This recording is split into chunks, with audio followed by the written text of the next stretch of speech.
Metro ನಿಲ್ದಾಣಗಳಲ್ಲಿ ಅಮೂಲ್ ಮಳಿಗೆಗೆ ಅನುಮತಿ ನೀಡಲಾಗಿದ್ದು ಮಳಿಗೆ ತೆರೆಯೋದಕ್ಕೆ ಬಿಎಂಆರ್ಸಿಎಲ್ ಗುಜರಾತ್ ಹಾಲು ಮಾರಾಟ ಒಕ್ಕೂಟದ ಜೊತೆಗೆ ಒಪ್ಪಂದ ಮಾಡಿಕೊಂಡಿದೆ.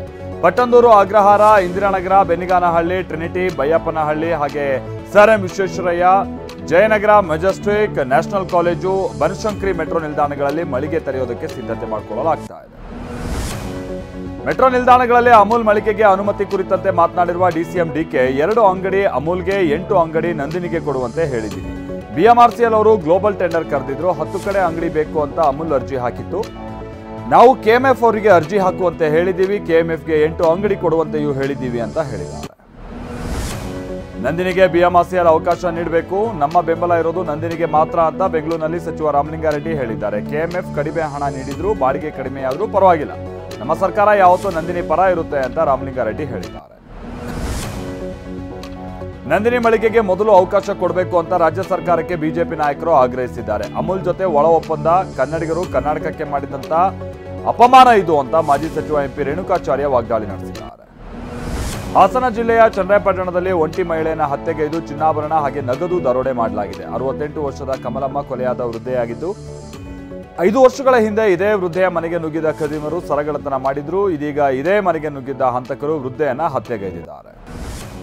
ಅಕ್ರಮ ವ್ಯವಹಾರ ಆರೋಪದ ಹಿನ್ನೆಲೆಯಲ್ಲಿ ಬೆಂಗಳೂರು ದಕ್ಷಿಣದ 5 ತಾಲೂಕು ಕಚೇರಿಗಳ ಮೇಲೆ ಲೋಕಾಯುಕ್ತ ದಾಳಿಯಾಗಿದೆ. ರಾಮನಗರ, ಚನ್ನಪಟ್ಟಣ, ಮಾಗಡಿ, ಕನಕಪುರ ಹಾಗೆ ಹಾರೋಹಳ್ಳಿ ತಾಲೂಕು ಕಚೇರಿಗಳ ಮೇಲೆ ಏಕಕಾಲಕ್ಕೆ ದಾಳಿ ಮಾಡಿ ಪರಿಶೀಲನೆ ನಡೆಸಲಾಗಿದೆ.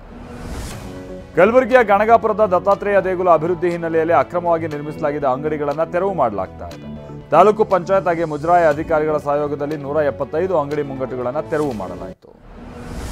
ಕೊಡಗು ಜಿಲ್ಲೆಯಲ್ಲಿ ಮಳೆ ಆರ್ಭಟ ಮುಂದುವರೆದಿದೆ. ಮಡಿಕೇರಿ ತಾಲೂಕಿನ ದೋಣಿಕಡವು ಪ್ರದೇಶ ಜಲಾವೃತಗೊಂಡಿದೆ. ಇದರಿಂದಾಗಿ ಕೂಡಕಂಡಿ, ಪೈಸಾರಿ, ಬೇಂಗೂರು ಈ ಪ್ರದೇಶಗಳ ಸಂಪರ್ಕ ಸಂಪೂರ್ಣವಾಗಿ ಕಡಿತಗೊಂಡಿದೆ. ನಾಡದೋಣಿಯಲ್ಲೇ ಅಪಾಯಕಾರಿಯಾಗಿ ಪ್ರವಾಹ ದಾಟುವ ಸಾಹಸ ಮಾಡಲಾಗ್ತಾ ಇದೆ. ಧಾರಾಕಾರ ಮಳೆಗೆ ಉಡುಪಿ ಜಿಲ್ಲೆಯಲ್ಲಿ ನಾನಾ ಅವಾಂತರಗಳು ಸೃಷ್ಟಿಯಾಗಿದೆ. ಬೈಂದೂರು ತಾಲೂಕಿನ ನಡುಪಡುಕೋಣೆಯಲ್ಲಿ 10 ಕುಟುಂಬಗಳಿಗೆ ಜಲ ದಿಗ್ಬಂಧನ ಆಗಿದೆ. ಸ್ಥಳೀಯರಿಗೆ ಮನೆಯಿಂದ ಹೊರಬರಲಾಗದ ಪರಿಸ್ಥಿತಿ ನಿರ್ಮಾಣ ಆಗಿದೆ. ಜೀವ ಭೀತಿಯಲ್ಲೇ ದೋಣಿ ಮೂಲಕ ನಿತ್ಯ ಓಡಾಟ ಮಾಡುವ ಪರಿಸ್ಥಿತಿ ಉದ್ಭವ ಆಗಿದೆ. ಮಂಗಳೂರಿನಲ್ಲಿ ಮಳೆ ಅಬ್ಬರ ನಿಂತರೂ ಕಡಲಾರ್ಭಟ ಜೋರಾಗಿದೆ. ಬೃಹತ್ ಗಾತ್ರದ ಅಲೆಗಳು ಅಪ್ಪಳಿಸ್ತಾ ಇವೆ. ಎಲ್ಲ ಬೀಚ್ಗಳಲ್ಲಿ ಪ್ರವಾಸಿಗರಿಗೆ ನಿರ್ಬಂಧವನ್ನ ಹೇರಲಾಗಿದೆ. ಸಮುದ್ರ ತೀರಕ್ಕೆ ತೆರಳದಂತೆ, ಸಮುದ್ರಕ್ಕೆ ಇಳಿಯದಂತೆ ಸೂಚನೆಯನ್ನ ನೀಡಲಾಗಿದೆ. ಪ್ರವಾಸಿಗರು ಸಮುದ್ರಕ್ಕೆ ಇಳಿಯದಂತೆ ನೋಡಿಕೊಳ್ಳೋದಕ್ಕೆ ಲೈಫ್ ಗಾರ್ಡ್ ಸಿಬ್ಬಂದಿ ಮೊಕಾಂ ಹೂಡಿದ್ದಾರೆ. ಚಿಕ್ಕಮಗಳೂರು ಜಿಲ್ಲೆಯಲ್ಲಿ ಮಳೆ ಅವಾಂತರ ಮುಂದುವರೆದಿದೆ. ಕಂಚಿನಕಲ್ ದುರ್ಗದಲ್ಲಿ ಬಿರುಗಾಳಿ ಸಹಿತ ಮಳೆಗೆ ರಸ್ತೆಗೆ ಅಡ್ಡಲಾಗಿ ಬೃಹತ್ ಮರವೊಂದು ಬಿದ್ದಿದೆ. ಸ್ಥಳೀಯರೇ ಮರವನ್ನು ತೆರವುಗೊಳಿಸಿದ್ದಾರೆ.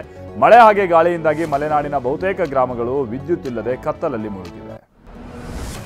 ಅಮೆರಿಕ ಅಧ್ಯಕ್ಷ ಡೊನಾಲ್ಡ್ ಟ್ರಂಪ್ ಜೊತೆ ಪ್ರಧಾನಿ ನರೇಂದ್ರ ಮೋದಿ ಮಾತುಕತೆ ನಡೆಸಿದ್ದಾರೆ. ಟ್ರಂಪ್ ಮನವಿ ಮೇರೆಗೆ ಪ್ರಧಾನಿ ಮೋದಿ ದೂರವಾಣಿ ಕರೆ ಮಾಡಿದ್ದಾರೆ. ಮಾತುಕತೆ ವೇಳೆ ಟ್ರಂಪ್ ಪಹಲ್ಗಾಮ್ ದಾಳಿ, ಆಪರೇಷನ್ ಸಿಂಧೂರ್ ಬಗ್ಗೆ ಮಾಹಿತಿ ಪಡೆದಿದ್ದಾರೆ. ಉಭಯ ನಾಯಕರು ಸುಮಾರು 35 ನಿಮಿಷಗಳ ಕಾಲ ಮಾತುಕತೆ ನಡೆಸಿದ್ದಾರೆ ಅನ್ನೋದು ತಿಳಿದಿದೆ. ಭಾರತಕ್ಕೆ ಇತರೆ ದೇಶದ ಮಧ್ಯಸ್ಥಿಕೆಯ ಅಗತ್ಯತೆ ಇಲ್ಲ ಅಂತ ಪ್ರಧಾನಿ ನರೇಂದ್ರ ಮೋದಿ ಅಮೆರಿಕ ಅಧ್ಯಕ್ಷ ಡೊನಾಲ್ಡ್ ಟ್ರಂಪ್ಗೆ ಸ್ಪಷ್ಟಪಡಿಸಿದ್ದಾರೆ. ಭಯೋತ್ಪಾದನೆ ವಿರುದ್ಧ ಭಾರತ ಹಲವು ಕ್ರಮಗಳನ್ನು ತೆಗೆದುಕೊಂಡಿದೆ. ಆಪರೇಷನ್ ಸಿಂಧೂರ್ ಕಾರ್ಯಾಚರಣೆ ಮುಂದುವರೆದಿದೆ ಅಂತ ಮೋದಿ ತಿಳಿಸಿದ್ದಾರೆ. ಇದೇ ವೇಳೆ ಭಾರತಕ್ಕೆ ಆಗಮಿಸುವಂತೆ ಟ್ರಂಪ್ಗೆ ಮೋದಿ ಆಹ್ವಾನವನ್ನ ನೀಡಿದ್ದಾರೆ. ಕೆಂಪೇಗೌಡ ಅಂತಾರಾಷ್ಟ್ರೀಯ ವಿಮಾನ ನಿಲ್ದಾಣದಲ್ಲಿ ಪ್ರಯಾಣಿಕರ ಮಕ್ಕಳಿಗಾಗಿ ಹೊಸ ಟ್ರಾಲಿ ವ್ಯವಸ್ಥೆಯನ್ನ ಮಾಡಲಾಗಿದೆ. ಲಗೇಜ್ ಜೊತೆಗೆ ಮಕ್ಕಳನ್ನ ಕೂರಿಸಿಕೊಂಡು ಹೋಗೋದಕ್ಕೆ ನೂತನ ಟ್ರಾಲಿ ವ್ಯವಸ್ಥೆಯನ್ನ ಮಾಡಲಾಗಿದ್ದು 2 ತಿಂಗಳಿನಿಂದ 4 ವರ್ಷದ ಒಳಗಿನ ಮಕ್ಕಳಿಗೆ ಮಾತ್ರ ಅವಕಾಶವನ್ನ ಕೊಡಲಾಗಿದೆ. ಏರ್ಪೋರ್ಟ್ ಆಡಳಿತ ಮಂಡಳಿಯ ಕಾರ್ಯಕ್ಕೆ ಪ್ರಯಾಣಿಕರು ಮೆಚ್ಚುಗೆಯನ್ನ ವ್ಯಕ್ತಪಡಿಸಿದ್ದಾರೆ. ನಟಿ ರಚಿತಾರಾಮ್ ವಿರುದ್ಧ ಸಂಜು ವೆಡ್ಸ್ ಗೀತಾ ಸಿನಿಮಾ ತಂಡ ಫಿಲ್ಮ್ ಚೇಂಬರ್ಗೆ ದೂರನ್ನ ಕೊಟ್ಟಿದೆ. ಫುಲ್ ಪೇಮೆಂಟ್ ಕೊಟ್ಟಿದ್ರೂ ಕೂಡ ಸಿನಿಮಾ ಪ್ರಚಾರಕ್ಕೆ ರಚಿತಾರಾಮ್ ಬಂದಿಲ್ಲ. ಸಿನಿಮಾ ರಿಲೀಸ್ ವೇಳೆ ಚಿತ್ರತಂಡದ ಜೊತೆಗೆ ಸಪೋರ್ಟ್ಗೂ ಕೂಡ ನಿಂತಿಲ್ಲ. ಹೀಗಾಗಿ ಅವ್ರ ಮೇಲೆ ಕ್ರಮ ತೆಗೆದುಕೊಳ್ಬೇಕು ಅಂತ ಚಿತ್ರ ನಿರ್ದೇಶಕ ನಾಗಶೇಖರ್ ಹಾಗೆ ನಟ ಶ್ರೀನಗರ್ ಕಿಟ್ಟಿ ದೂರನ್ನ ಕೊಟ್ಟಿದ್ದಾರೆ. ನಟ ದರ್ಶನ್ ಕೇರಳದ ಕೊಟ್ಟಿಯೂರಿನಲ್ಲಿರುವ ಶಿವನ ದೇವಸ್ಥಾನಕ್ಕೆ ಭೇಟಿ ಕೊಟ್ಟಿದ್ದಾರೆ. ಪತ್ನಿ ವಿಜಯಲಕ್ಷ್ಮಿ, ನಟ ಧನ್ವೀರ್ ಕೂಡ ದೇಗುಲಕ್ಕೆ ಆಗಮಿಸಿದ್ದು ವಿಶೇಷ ಪೂಜೆ ಸಲ್ಲಿಸಿ ಪ್ರಾರ್ಥಿಸಿದ್ರು. ದೇಗುಲದ ವಿಶೇಷ ಅಂತ ಅಂದ್ರೆ ಶಿವ ತಪಸ್ಸು ಮಾಡಿದ ಕ್ಷೇತ್ರ ಅಂತ ಪ್ರತೀತಿ ಇದ್ದು ವರ್ಷದಲ್ಲಿ 30 ದಿನ ಮಾತ್ರ ಈ ದೇವಸ್ಥಾನ ತೆರೆದಿರುತ್ತೆ.